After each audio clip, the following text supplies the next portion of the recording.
Les Israélites ont fait face à un voyage difficile à travers le désert. Ils étaient affamés et assoiffés, aspirant à la subsistance. Dieu, dans son infinie miséricorde, leur a fourni de la manne, du pain du ciel. Cette nourriture miraculeuse les a soutenus physiquement et leur a rappelé la fidélité de Dieu. La manne était un symbole de l'amour et de la sollicitude de Dieu pour son peuple. Cela leur a appris à compter sur lui et à faire confiance à sa provision. Tout comme Dieu a pourvu aux besoins des Israélites dans le désert, il continue de pourvoir aux nôtres aujourd'hui. L'histoire de la manne nous rappelle que nous ne sommes pas autosuffisants. Nous dépendons de Dieu pour tous nos besoins. Il est la source de tout ce qui est bon, et il désire nous nourrir à la fois physiquement et spirituellement. Dans l'évangile de Jean, Jésus proclame « Je suis le pain de vie ». Cette déclaration n'est pas simplement symbolique, mais profondément profonde. Jésus est la vraie manne, la nourriture spirituelle dont nous avons besoin pour vraiment vivre. Contrairement à la manne qui périssait, Jésus nous offre une nourriture qui demeure pour la vie éternelle. Il est le pain qui satisfait notre faim et notre soif les plus profondes. En le recevant, nous recevons le don de la vie éternelle. La déclaration de Jésus nous invite à une compréhension plus profonde de notre relation avec lui. Il désire être notre nourriture, notre source de force et de vie. Par la foi en lui, nous sommes unis à lui et participons à sa vie divine. Saint Paul, dans sa lettre aux Romains, nous appelle à vivre une révolution spirituelle. Il nous exhorte à nous détourner de nos désirs égoïstes et à nous concentrer sur les choses de l'esprit. Nous sommes appelés à vivre des vies marquées par l'amour, la joie, la paix, la patience, la bonté, la fidélité, la douceur et la maîtrise de soi. Cet appel à la révolution spirituelle est un défi de donner la priorité à notre relation avec Dieu par-dessus tout. C'est un appel à rechercher sa volonté dans tout ce que nous faisons et à permettre à son esprit de transformer nos cœurs et nos esprits.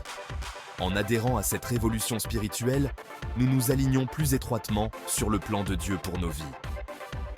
Nous expérimentons la vraie liberté et la joie qui découle du fait de vivre en accord avec sa volonté.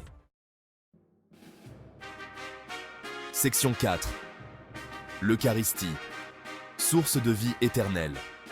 L'Eucharistie est le sacrement dans lequel le pain et le vin deviennent le corps et le sang du Christ. C'est la source et le sommet de notre foi chrétienne, où nous rencontrons Jésus d'une manière réelle et substantielle. Par l'Eucharistie, nous recevons la vie même du Christ dans nos âmes. Cela nous nourrit spirituellement, renforce notre relation avec Dieu et nous unit plus étroitement à l'Église. L'Eucharistie n'est pas simplement un rituel symbolique, mais un profond mystère. C'est une participation au mystère pascal de la mort et de la résurrection du Christ. En le recevant dans l'Eucharistie, nous sommes entraînés plus profondément dans sa vie, sa mort et sa résurrection.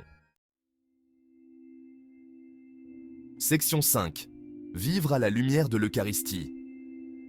Vivre à la lumière de l'Eucharistie signifie permettre à la grâce de ce sacrement de transformer nos vies. Cela signifie s'approcher de l'autel avec humilité et révérence, recevoir Jésus avec foi et amour et s'efforcer de vivre sa présence dans notre vie quotidienne. Lorsque nous vivons à la lumière de l'Eucharistie, nos priorités changent.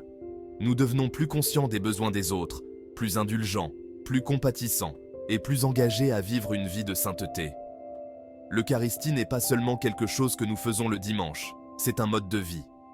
C'est un appel à la conversion continuelle, à grandir dans notre relation avec le Christ et à partager son amour avec le monde. Section 6. Conclusion.